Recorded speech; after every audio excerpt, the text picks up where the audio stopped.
맥주 감사주의를 통해서 오늘 우리가 하나님의 은혜가 무엇인지 오늘 이 말씀을 통해서 저와 여러분이 은혜를 나눌 수 있게 되시기를 바랍니다.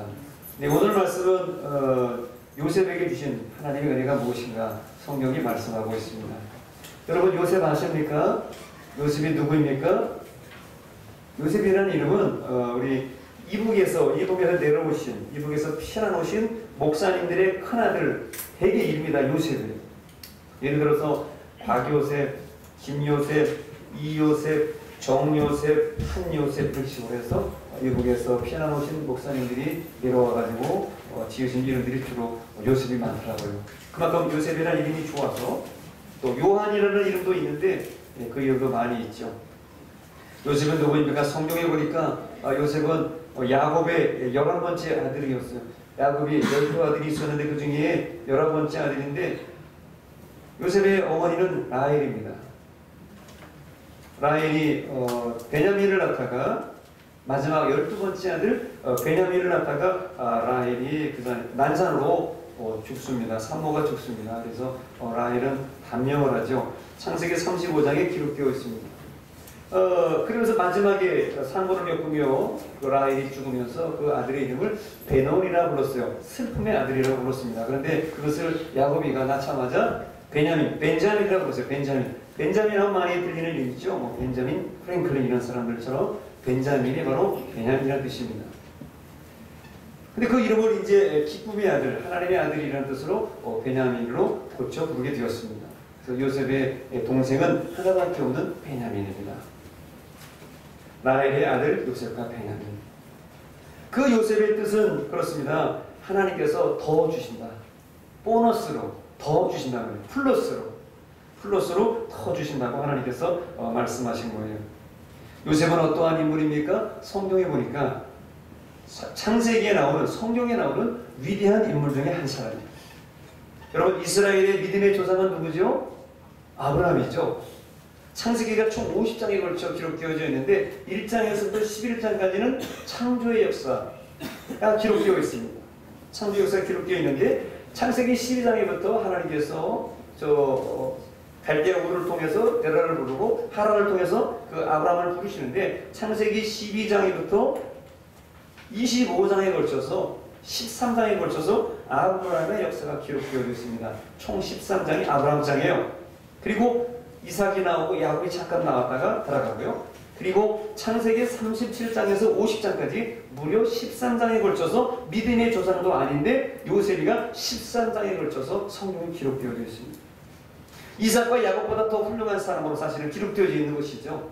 그걸 보면은 역시 아브라함 당한 것은 바로 이스라엘 민족을 살린 위대한 인물이 바로 요셉이라 하겠습니다.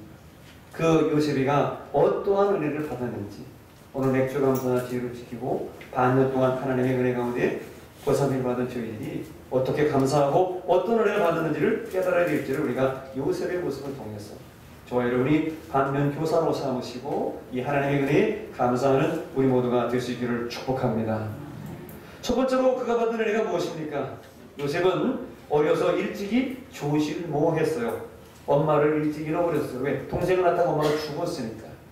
엄마의 사랑을 받지 못하고 요셉이가 살았습니다. 그렇지만 천만다행인 것은 아버지의 사랑을 듬뿍 받았어요. 어떻게 보면 편부의 사랑이라고 할까요? 그런 사랑을 받았다고 성경은 말합니다. 창세기 37장 3절에 보니까 하나님께서 이렇게 말씀하고 있습니다. 같이 한번 읽어보겠습니다. 시작.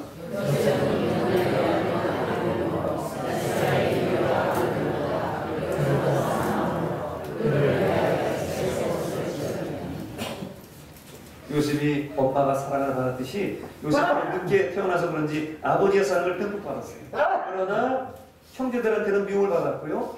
엄마 없는 그런 조실모한 스라에서 자라난 것입니다. 여러분들도 혹 엄마 없이 자란 분 있죠? 아버지 없이 자란 분 있죠? 옛날에 그게 욕이었어요. 어떻게 보면 저는 아버지 없이 자란 그런 사람들이라고 또 어머니 없이 자란. 그래서 그렇지 않으려고 우리 어머니 아버지들이 악착같이 아버지 없는 표를 안 내려고 아내 없는 표를 안 내려고 정말 악착같이 열심히 교육에 살아서 한국이 이렇게 잘 자란 배우는 나라가 되었습니다. 그렇게 허리띠를 졸라매고 살았죠. 그런 것처럼 우리 요셉이가 어려서 조실모하고 아버지의 사랑을 듬뿍 받으면서 자랐기 때문에 그래도 그만큼 잘할 수 있었습니다. 그게 뭐예요? 하나님의 은혜예요. 그리고 요셉이가 받은 은혜가 무엇입니까? 그는 창세기 37장 5절에 보니까 그는 꿈꾸는 자가 되었어요. 여러분, 꿈은 누가 꾸죠? 내가 꾸는 것 같지만 꿈은 내가 만드는 게 아니죠. 하늘에서 주시는 겁니다. 하늘이 만들어주는 것이 그게 꿈이에요. 내가 만드는 건 조작이죠. 내가 만드는 건 포함된 꿈일 수 있어요. 그가 꿈꾸는 자가 된 것은 바로 하나님의 은혜라고 하는 것입니다. 그는 어떠한 꿈을 꾸었습니까? 2개의 꿈을 꾸었죠. 그리고 2개의 꿈을 해석합니다. 첫 번째로 어떠한 꿈입니까? 들판에 나가보니까 11개의 곡식단이 요셉의 단에게 초락하더라는 거예요. 11개의 곡식단이 요셉의 단에게 절을 해요. 그래서 그런 얘기를 형제들에게 했더니 저런 정신나간 저게 있나? 저게 아버지 사랑받더니 우리를 놀리나 하면서 형들이 미워했어요. 왜? 그런 꿈을 얘기하니까 벌써 이게 뭐 형들을 무시하는 거잖아요. 두 번째 꿈을 꿉니다. 해와 달과 11개의 별이 요셉에게 또 절을 하더라는 거예요. 해와 달은 누구예요? 엄마 아버지를 상징하고 11개의 별은 또 형제들을 상징하는데 그 11개의 별이 요셉을 보고 절을 한다. 또 얘기를 하니까 아버지도 마음이 섭섭하고 형제들도 마음이 섭섭해서 저런 못돼 먹은 저런 형제들끼리 시샘해요. 왜? 야곱의 아내가 4명이나 있었는데 그 4명의 자녀들이 다 틀린데 한 사람이 그런 얘기를 하니까 얼마나 힘들었겠어요. 이해할 수 없었겠죠. 그는 현실적으로 그런 꿈을 너무나 신기해서 얘기했지만은 그는 형제들에게 부모에게 미움을 당하고 외롭고 힘든 삶을 살았습니다. 그러나 그는 하나님이 그에게 꿈과 소망을 주심을 믿고 결코 낙심하거나 좌절하지 않았습니다. 이것이 바로 요셉에게 주신 은혜죠. 대단한 게 아니에요. 작은 것이지만 우리는 돌아볼 때 그게 하나님의 은혜라는 거예요. 여러분은 어떠한 꿈을 꾸고 살았습니까? 우리 모두가 공부 잘해서 훌륭한 사람이 되려고 공부도 열심히 했고 가난을 극복하기 위해서 유학을 하면서 이렇게 열심히 공부하고 온 것이 이것이 하나님 주신 그러한 소망과 비전이 아니었겠습니까? 비록 그때는 내가 나의 가정과 나의 인생과 욕심을 부리면서 했지만 이제는 하나님의 영광을 위해서 내 지혜와 내 지식과 밥벌이와 모든 물질과 돈과 건강을 이제 이웃을 위해서 베풀고 쓸 수 있다면 그 사람은 진정 하나님의 은혜를 갖는 믿음의 사람이 될 것입니다. 요셉은 이런 소박한 은혜를 어려서부터 받고 자란 거예요. 그리고 요셉이가 어떻게 되었습니까? 어떤 은혜를 받았습니까? 은혜라고 하기보다는 슬픈 일이 생겼죠. 그런 꿈을 얘기하더니 형들이 그를 미워하더니 어떻게 돼요? 결국 창세기 37장 36절에 보니까 형제들에게 미움을 받아서 애굽으로 팔려가는 은혜를 받습니다. 옛날 어르신들 결혼할 때 얘기를 들어보니까 그랬다고 그러더라고요. 아무도 모르는 동네에 시집가라고 그래가지고 아버지가 시집가라고 그래가지고 뭐 들고 다니는 거 뭐죠? 이거 가마 꽃가마 타고 도착해보니까 저녁이 늦은 저녁이 됐는데 내리고 보니까 그게 시댁이었고 들어가서 맞아보니까 남편이었고 다음날 새벽이 지나고 보니까 아침을 맞았더라. 여러분 꼭 우리가 애국으로 팔려가는 요셉과 같이 힘들고 어려운 삶을 살아서 남의 땅, 남의 나라에 와서 살고 있는지 모르지만 돌아보면 요셉도 하나님의 그런 은혜를 팔려감의 은혜를 사실은 받은 거예요. 한창 나이 17살 때에 애국으로 팔려가요. 미디안 상인들에 의해서 애국으로 팔려가는데 하필이면 바로 왕의 시위대장, 경호대장, 경호처장 보디발이라고 하는 사람의 집에 종으로 팔려갑니다. 억울했겠죠. 자기는 잘못한 게 없었어요. 요셉은 나는 꿈을 꾸었고 하늘이 주신 꿈을 얘기한 것뿐이지. 그랬는데도 불구하고 그것이 거기서 끝이 아니었어요. 그는 애국으로 팔려갔지만 억울한 것도 많았지만 사실 그것이 그의 삶의 인생의 끝이 아니었습니다. 저도 여기 다 고향 떠나와서 우리가 타향살이 하면서 살고 있는 분들 억울하고 분할 필요도 없어요. 애국으로 팔려간 요셉에게 은혜를 주신 거죠. 저와 여러분이 개인적으로 선택을 했건 아니면 그냥 왔건 시집살이 하다 왔건 뭐 어떻게 살다 왔건 그냥 이사 와건 여기 살고 있는 것도 하나님의 크신 은혜요 축복인 줄로 믿습니다. 도리어 애국으로 팔려갔지만 어떤 은혜를 받습니까? 도리어 하나님이 그와 함께 하시다고 성경은 말씀합니다. 창세기 39장 2절에 보니까 하나님께서 애국으로 팔려간 요셉과 함께 하십니다. 같이 읽어보겠습니다. 시작. 여호와께서 요셉과 함께 하심으로 그가 형통한 자가 되어 그의 주위에 사람의 집에 있으니. 네. 거기가 어디예요? 애국에서 함께 하십니다. 이미 꿈속에서 함께 하신 하나님이 애국으로 팔려가게 하셨지만은 애국으로 팔려간 보디발의 집에서 그와 함께 하셨다는 것입니다. 다양사회 속에서 타국사회 속에서 여호와께서 요셉과 함께 하셨다고 성경은 말씀합니다. 그래서 그가 형통한 자가 되어 그 애굽 주인의 사람의 집에 있었다고 그랬어요. 이것이 요셉에게 주신 은혜죠. 우리가 군대를 가든 다양의 유학을 가든 타 지역에 살고 있든 그곳에도 하나님이 저와 여러분 우리 모든 자녀들과 식구들을 지키시고 눈동자처럼 보고 계시고 그를 지키고 계신 줄로 믿습니다. 외로울 때에 함께 하신 하나님의 은혜, 그것이 바로 요셉이 받았던 하나님의 은혜예요. 집에 있을 때는 잘 몰랐어요. 집이 그렇게 소중하고 행복한지. 남의 집 살고 타향살이 해보니까 고향과 친척과 형제가 부모가 얼마나 좋은지 저도 좀 이제야 좀 알 것만 같더라고요. 여러분도 아마 그런 거 다 경험해 봤을 거예요. 그러나 그곳에서 하나님 우리를 혼자 내버려 두지 아니하시고 팔려간 그곳에서도 요셉과 함께 하신 하나님이 저와 여러분의 하나님이십니다. 또 요셉이 받은 은혜가 무엇입니까?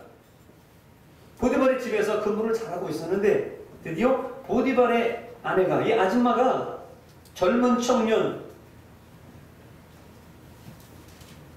이런 청년을 보고 보디발의 아내가 그 욕정을 이기지 못해서 요셉을 유혹하죠.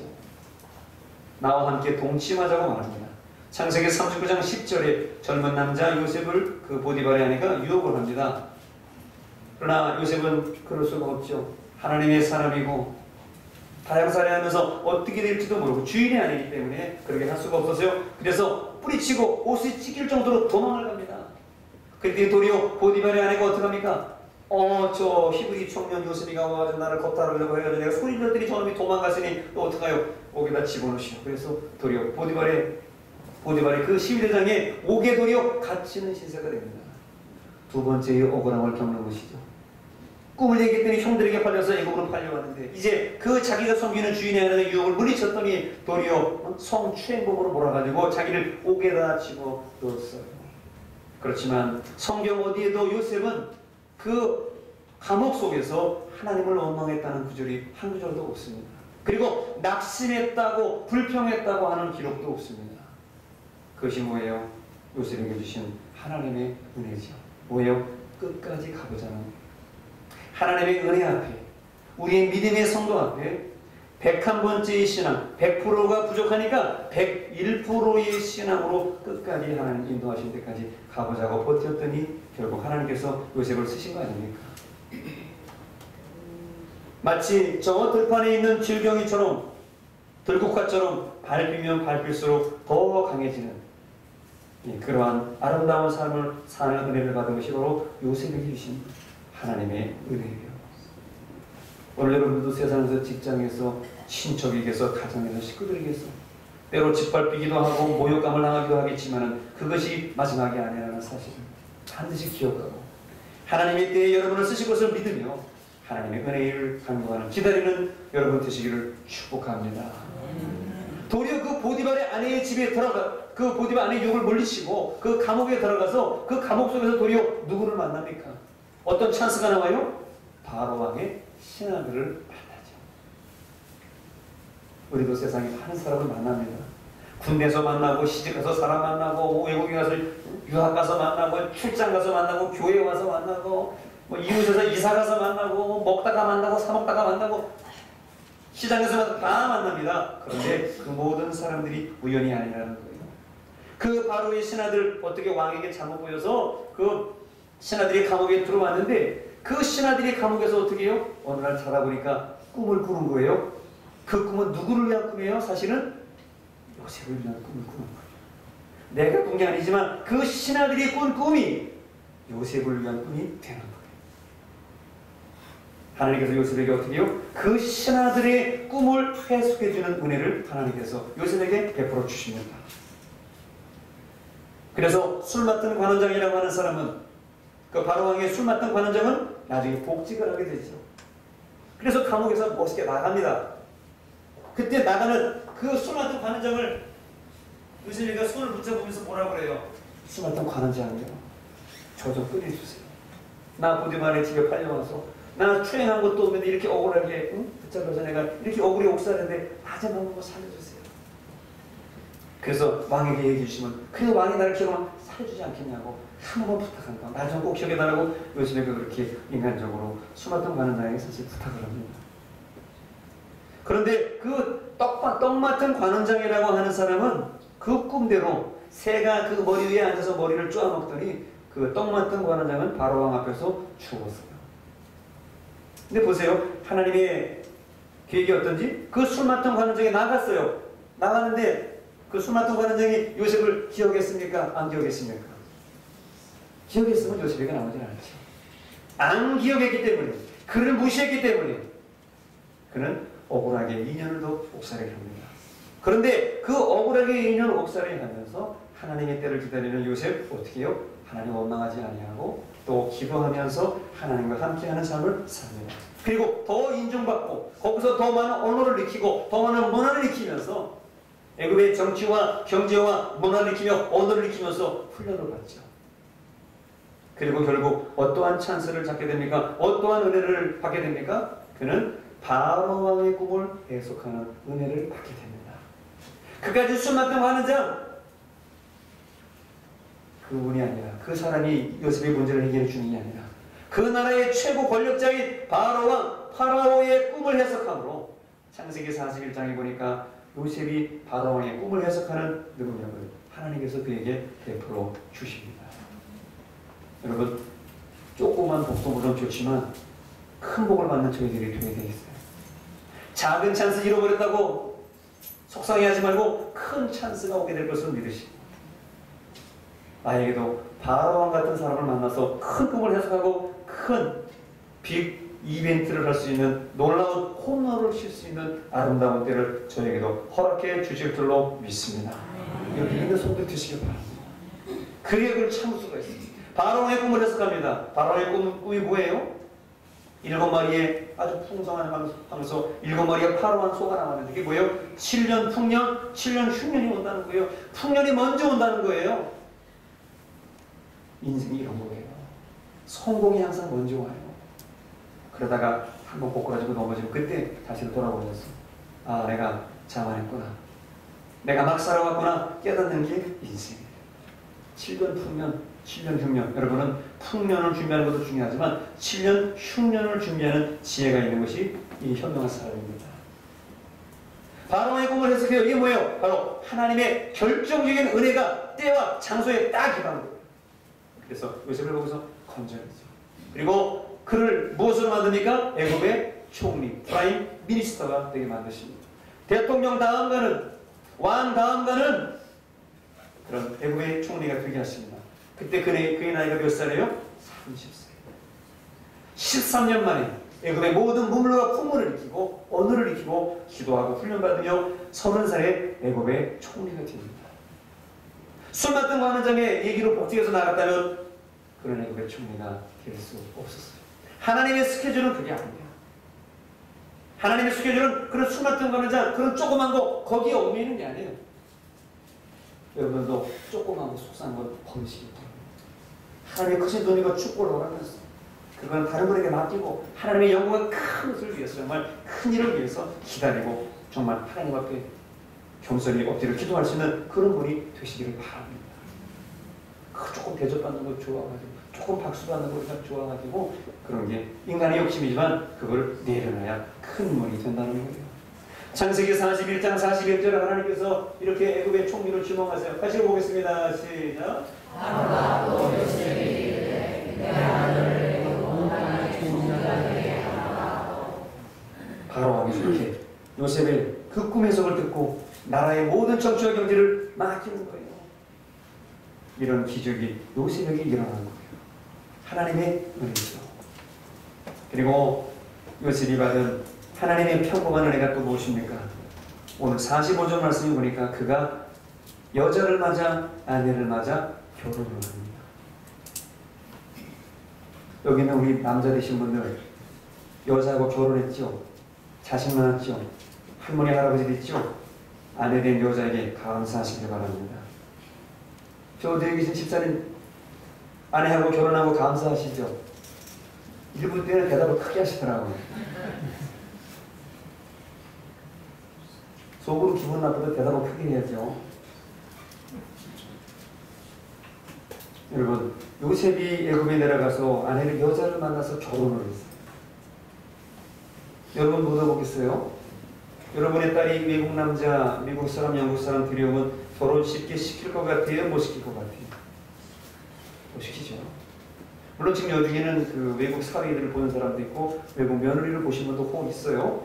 그러나 이해하시고 들으시기 바랍니다. 그때 당시로 돌아갔을 때 어느 누가 요셉에게 여자를 줄 수가 있겠습니까? 또 요셉이 어떤 형편이길래 그가 여자를 맞아서 결혼을 할 수가 있겠습니까?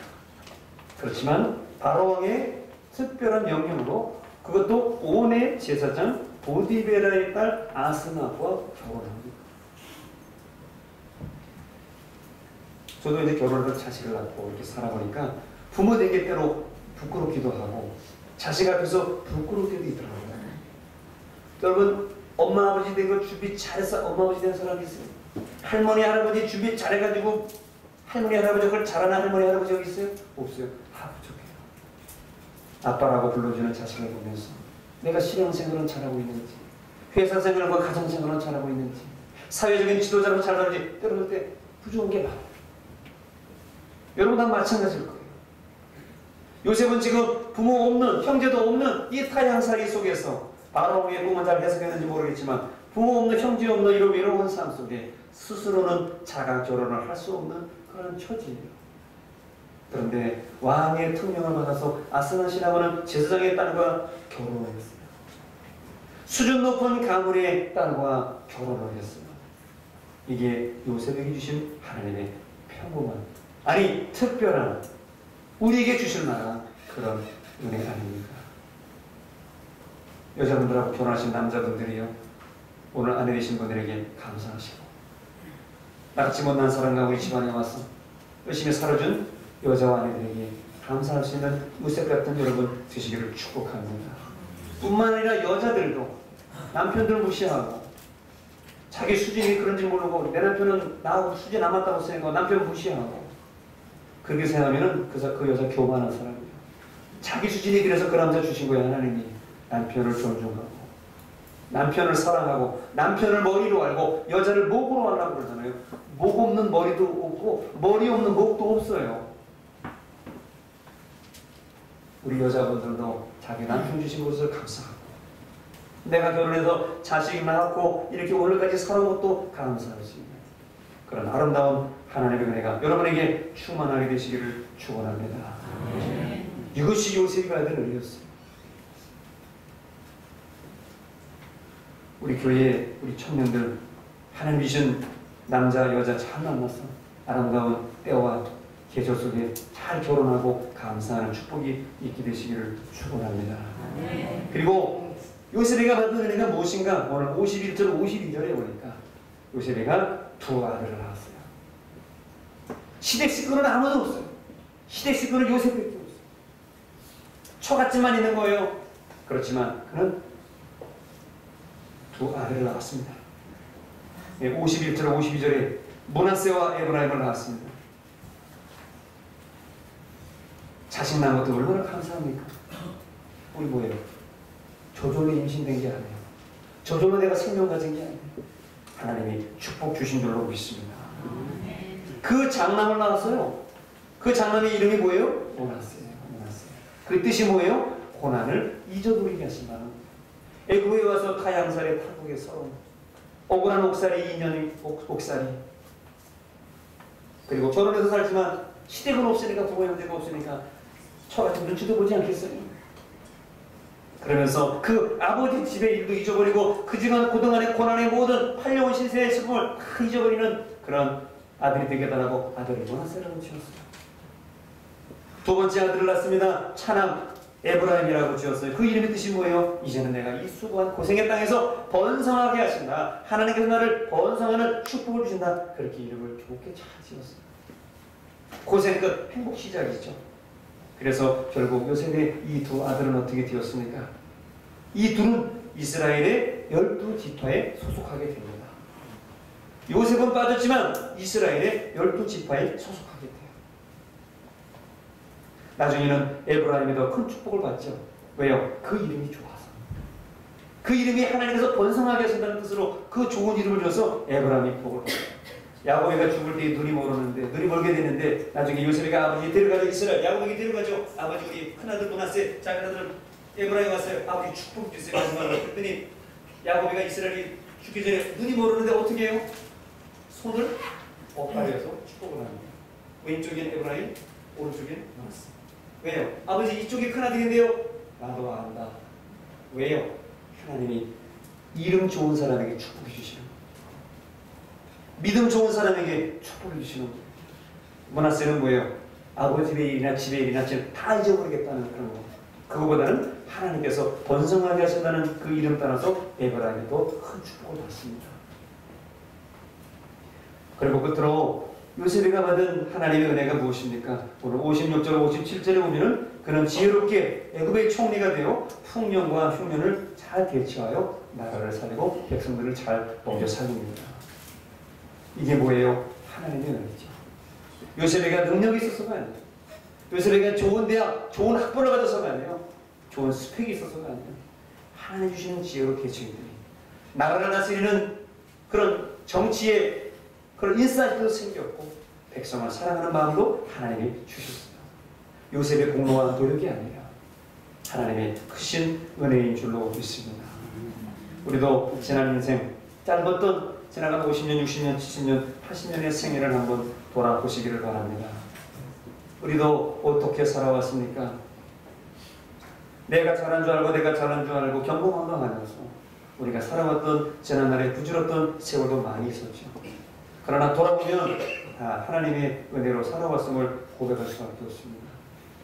6.25 전쟁을 겪으며 그 총판 앞에 살았고 그 가난하고 병든 그 연병에 걸렸던 그런 많은 사람들 속에서 질병의 고통을 이기게 하셔 살게 하시고 죽음의 고난 속에서 우리를 살리셔서 하나님 오늘 여기까지 인도해 주신 줄로 믿습니다. 하나님의 은혜가 아니었다면 우리 이미 있는 사람이 아닐 거예요. 그리고 앞으로도 하나님의 은혜로 우리는 살아갈 것입니다. 이런 하나님의 은혜로 지금까지 살아온 분이 있습니다. 또 하나님께 감사하면서 지금까지 살아온 분이 있어서 오늘 시간 여러분에게 소개해 드리고자 합니다. 그분은 여자시고요. 선교사님이세요. 올해 70세이십니다. 그리고 일본에서 선교사로 목사로 22년 동안 선교를 감당하셨죠. 선교사의 무덤이라고 불리는 그곳에 가서 하나님의 귀를 일구었던 우리 여자 선교사님 박영희 선교사님이십니다. 남편도 목사님이에요. 이미 한국에서 20년 사역을 하셨고 일본에서도 22년, 약 한 50년에 걸쳐서 열심히 사역을 하셨어요. 일본에 건너가셔서 그 미지의 땅에 1993년도에 세계선교 도쿄 교회를 개척하시고 지금까지 14개의 교회를 개척하셨습니다. 하나 하기도 힘든데 14개를 하셨으니 참 여자 목사님으로 존경스럽습니다. 솔직히 남자로서.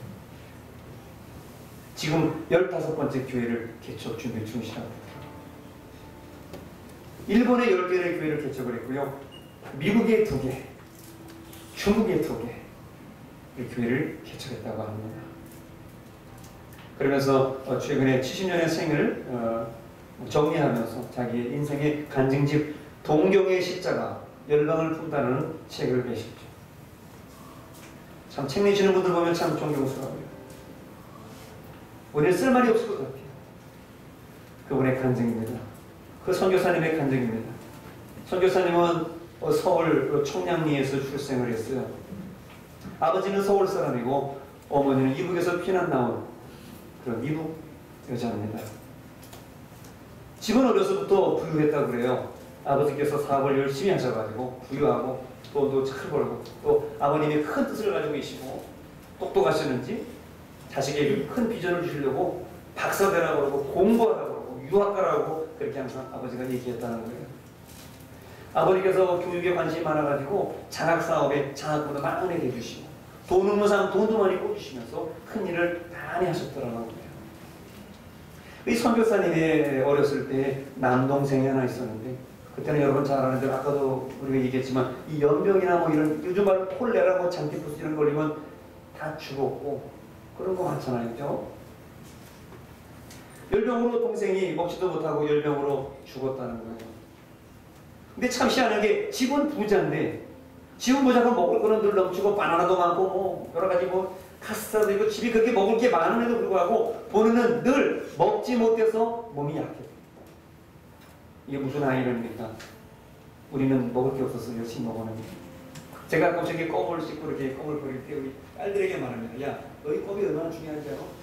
옛날에 껌이 없어가지고 먹다가 집에 있는 장롱에다 붙여놓고 먹었어요. 여기 웃으시는 분 계시지만 옛날 더워내 찢어지게 가냈어요. 정말. 그 찢어지게 가난다는 얘기 저는 뭐 표현할 수 없어요. 여기 뭐 어르신들 계신데 말에 소용도 없지만은 옛날에 고기 먹어봐야 그냥 밑으로 다 편하게 빨리 나오고 고기를 안 먹었기 때문에 기름칠을 안 하기 때문에. 근데 참 희한한 것은 그 먹을 게 많은 동네 사람들도 불구하고 몸이 약했다는 거예요. 그래서 걷지를 못했다는 거예요. 소화가 안 돼가지고 남은 없어서 못 먹는데 소화를 못 시켜서 먹지 못해서 빼짝 말라가지고 6살 때까지 걷지를 못했대요. 이게 무슨 아이러니입니까? 그 부잣집에서. 그래서 부모님들 걱정을 하셨대요. 그래서 부모님이 한약방에 가서 한약 지어다가 녹용 먹이지 뭐 산삼 먹이지 한약 다려 먹이지 옛날에 뭐 몇 살 때까지는 한약 반집을 먹고 몇 살 때까지는 한약 한 제를 먹고 그런 얘기도 있었어요. 그래서 저도 옛날에 한약 많이 먹던 생각이 나요. 그래서 제가 개인적으로 한약을 좀 좋아하는 편이었어도. 그리고 건강하지 못하니까 그때 당시에 그 유명한 비싸다고 하는 좋은 약 뭐예요? 영양제 페니실린 주사가 맞았다는 거예요. 저는 뭐 옛날에 이런 거 듣지도 못했는데 페니실린 주사 맞고 그랬습니까? 뭐 오래된 고려장 얘기인데 그 정도 부잣집에 서울에서 부잣집 페니실린 주사 맞았다는 거예요. 만병통치약으로 맞았다는 거죠. 이것도 안 되니까 건강에 회복질 않으니까 이 아버지 어머니가 그냥 돈을 많은데 무당 집에 가서 그냥 돈 주고 그냥 쌀 주고 무당 투닥거리 해가지고 무당한테 가서 점점 보면은 큰일 났습니다. 돈 벌려고 그러는지 얘는 9살 이전에 죽을 것 같아요. 그러거든요. 더 속상한 거예요. 마침 자기 자신을 돌봐주던 한의사, 전문 한의사, 전담 한의사가 있었는데 아버지가 그냥 그때 당시에 쌀 몇 가마를 주면서 우리 딸 영희 좀 목 좀 살려달라고 우리 지금 딸 외동딸이 아들을 죽었으니까 지금 남동생 죽었으니까 딸 하나 있는데 이거 꼭 좀 살려야 된다고 부탁한다고 쌀 몇 가마씩 주면서 좀 치료해달라고 약 갖다 내기고 그러는데 나요 안 나요? 안 나는 거예요. 나중에는 한의사가 포기하더라는 거예요. 도저히 사장님 못하겠습니다. 안 되겠습니다. 제가 지나가는 동안에 받은 거 도저히 못 고치니까 받은 거 다 돌려드릴 테니까 이제는 고만하시지 못하겠습니다. 한의사가 포기를 하더라고요. 근데 그 한의사가 마지막으로 그러더래요. 사장님 저는 안 되겠는데 방법이 하나 딱 있습니다. 이게 뭔데? 진작 얘기했어야지. 마지막이 뭔데? 마지막 방법이 하나 있는데요. 구약과 신약이라고 있는데 교회 가서 고치는 겁니다. 그러더래요. 여러분 구약이 약인 줄로 믿습니까? 신약이 약인 줄로 믿습니까? 교회 다니는 게 약인 줄로 믿습니까? 대답 잘 안 나오잖아요. 왜? 지금 병원이 많으니까. 이게 하나님 보시기 섭섭한 거예요. 그래서 하나님이 잘 안 고쳐주는 거예요. 하나님 의지하지 않냐고 세상 의지하니까 하나님도 잘 안 고쳐주려고 하시더라고요. 그래서 약 먹고 병원 없는 곳에 가서 진실로 기도하는데 거기서 하나님이 신유와 기적의 역사를 베풀어 주시지. 당신 한번 고쳐보세요. 하나님 한번 고쳐보세요. 이런 마음으로는 안 돼요. 이 말씀을 읽으면서 제가 얼마나 여러분에게 해주면서도 다시금 후회나요. 야, 구약과 신약이 있는데 교회 가면 고친다고 그래. 근데 그 이 말을 듣고 그 아버지는, 이 박용희 선교사의 아버님은 옳지, 됐다. 마침 아버지는 종교는 없었지만은 딸을 고칠 수 있다는 말을 듣고 장로님 한의사에게 딸을 맡기는 게, 자기가 교회 갈 수는 없으니까 그 한의사가 마침 교회 다니는 장로님이셨어요. 장로님이 마지막에 잘 고백했지.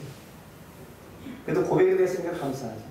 끝까지 아마 난 교회 안 다니는 사람이라고 못 고치겠다 그렇게 했으면 이 선교사님이 고치지 못했겠지. 그래서 장로님 한의사에게 딸을 맡겼어요. 장로님 마음대로 하시고, 내가 한의사님 마음대로 하시고 한번 고쳐보시죠. 딸을 맡겼다는 거예요. 다음날 이 한의사 장로님께서 이 따님을, 이 사장님의 따님을 업고, 6살짜리 따님을 업고 산깃을 걸어가지고, 산깃을 걸어 산을 걸어가가지고 30분을 걸어 올라가 보니까 그 언덕에 산 속에 나무 십자가를 단 허름한 교회. 옛날에 그 양철 지붕 있죠, 양철문이 있었잖아요. 허름한 그런 교회가 하나 나타나요.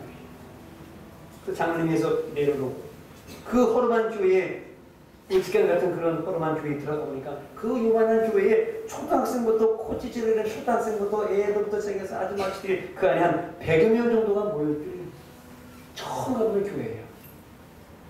근데 마침 그때가 부흥의 기간이었다는 것이죠. 그때는 부흥회가 왜 이렇게 좋은지 몰라요. 여러분, 부흥회 한번 오겠어요? 내일부터 부흥회 한번 오실 거예요? 생각해 보실 거죠? 이게 나를 이렇게 할 거면 오고, 이렇게 안 할 거면 안 하고. 근데 옛날에는 부흥회 가면 무조건 갔어요. 그냥 좋은 무조건 갔어요. 하여튼 부흥회 기간인데 가서 이제 예배가 시작이 되는 거예요. 생전 처음 가는 교회에 이제 갔는데 장로님 무릎에 앉아가지고 이 걷지도 못하는 뼈 마른 이 박용희 선교사가 앉아서 처음 들어보는 찬송인데 뭐 찬송을 부르는데, 예수 믿는 것은 받은 증거 많도다, 뭐 예수 십자가의 보혈로 구주에서 의지하며 마음에 가득 하시는 게 처음 들어보는 찬송을 6살짜리 이 소녀가, 딸이 그 찬송을 따라 불렀다는 거예요. 알지도 못하게 부르는 거죠. 뭐 알아서 불러요. 그냥 부르는 거죠. 잠시 뒤에 선교사님의 인생을 뒤바꿔 놓는 사건이 거기에서 일어났다는 거예요. 목사님이 설교를 하십니다. 강사 목사님이 나서 설교를 하십니다. 근데 그 강사 목사님이 설교를 하는데 말씀은 도대체 모르겠고, 목사님 말이 얼마나 저처럼 빠른지 따박성처럼 막 나오는데 말씀 하나 잘 못 알아듣겠는데, 목사님 참 말씀 잘하신다, 되게 빠르다는데 그런 생각을 하는데, 갑자기 전면에서 뜨거운 영혼과 같은 햇볕과 같은 태양과 같은 불덩어리 같은 뜨거운 그 느낌이 무엇이, 이 6살짜리 선교사님의 그 몸을 3번 그냥 이 속으로 그냥 확 치는 거더라고요. 그런 기분은 처음 느껴보는 기분이에요. 갑자기 자신의 몸에서 힘이 느껴지더라는 것이죠. 그러면서 내가 이제 걸을 수 있겠다는 생각이 들더라고요. 그래서 장로님의 무릎에서 일어나가지고 이렇게 한번 몇 발짝 이렇게 걸어서 나가봤다는 것이죠. 다리에 힘이 생기면서 생전 처음으로, 태어나서 처음으로 약의 힘이 아닌 그 뜨거움의 불길의 힘으로 이 선교사님이 그 교회 안에서 처음으로 걷게 되었다는 것입니다. 할렐루야. 아멘. 너무 신나서 그 교회당 안에서 장로님 앞에서 깡충깡충 뛰면서 장로님이 놀래가지고, 자기가 고친 거예요? 아니에요. 뭐가 고쳤어요? 한약이 고친 게 아니고 신약과 구약이 고치고, 성령님이, 하나님이 그 선교사님을 고쳐주신 줄로 믿습니다. 갈 때는 장로님이 한의사의 등에 업혀서 갔는데, 올 때는 걸어서 오는 모습을 보고, 그 부모님이, 선교사님의 어머니 아버지가 그렇게 좋아하시고, 그리고 이후에 그 선교사님은 어떻게 되었습니까? 교회에 열심히 다니는 주일 학생이 되었다고 합니다. 그리고 밥 잘 먹고 건강 잘 되찾고 잘 걷게 되고, 하나님 만나서 결국 하나님의 종이 되는 선교사님이 되고 여자 목사님이 되셨습니다. 그리고 오늘까지 일본에서 70여 평생을 22년 동안 일본의 선교사님으로 크게 쓰임받고 계시다는 것이죠. 여러분, 이게 무엇입니까? 내 능력 아니죠. 오직 하나님의 은혜인 줄로 믿습니다. 남자도 잘 못하는 일을 여자 목사님이, 선교사님이 하신다는 것은 참 대단히 존경스럽고 위대한 것입니다. 하나님은 우리 모두를 다 이렇게 부르셨습니다. 여러분, 한번 돌아보시길 바랍니다. 내가 죽음의 사선에서 헤매고 있을 때에 하나님이 나를 불러주셨지. 그 가난의 굴레에서, 그 절망의 나락에서 떨어져가는 나를 하나님이 우리를 불러주셨지. 세상의 약으로는 고칠 수 없기에, 다른 데 가서는, 병원에 가서는 고칠 수 없기에 우리를 교회로 부르시고, 신약과 구약을 먹이시니, 다른 능력으로는 할 수 없기에 성령을 우리에게 보내셔서 우리를 살려주셨죠. 지나간 시절 우리는 어떠한 삶을 살았습니까? 왜 우리가 여기 오늘 이렇게 살아있고 여기 와 있는 것입니까? 바로 하나님이 우리를 사랑해 주셨어요. 우리를 살려주시기 때문에 하나님이 은혜 주시려고, 우리를 쓰시려고 여기까지 우리를 부르신 것 아니겠습니까? 하나님의 은혜를 여러분도 기억할 수 있기를 바랍니다. 바쁘게 분주하게 달려왔는데 잃어버린 것은 무엇이고 얻은 것은 무엇입니까? 여러분, 이 세상에 이제 이 땅에 남기고 갈 만한 것은 무엇입니까? 인생 금방 갑니다. 여러분, 이제는 땅을 바라보지 말고 하늘을 바라볼 수 있기를 바랍니다. 사람을 바라보지 말고 십자가를 바라보면서 소망을 가질 수 있기를 바랍니다. 이 세상의 모든 것을 다 지나가는 거예요. 좋은 것도 슬픈 것도 나쁜 것도 행복한 것도 다 지나가는 것입니다. 요셉도 인생을 돌아보면 하나님의 은혜가 아닌 게 없었어요. 형들에게 팔려가지고 꿈을 꾸죠. 감옥에 갇히죠. 송신범이라고 오락에 2명을 쓰죠. 2년 옥살이라죠. 바로왕을 만나 꿈을 해석하죠. 애굽의 총리가 되죠. 결혼해서 아들을 낳죠. 그 흉년을 이기죠.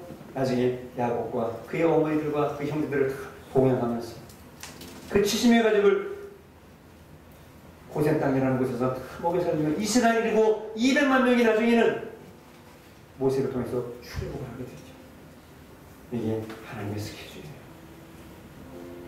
우리는 기대합니다.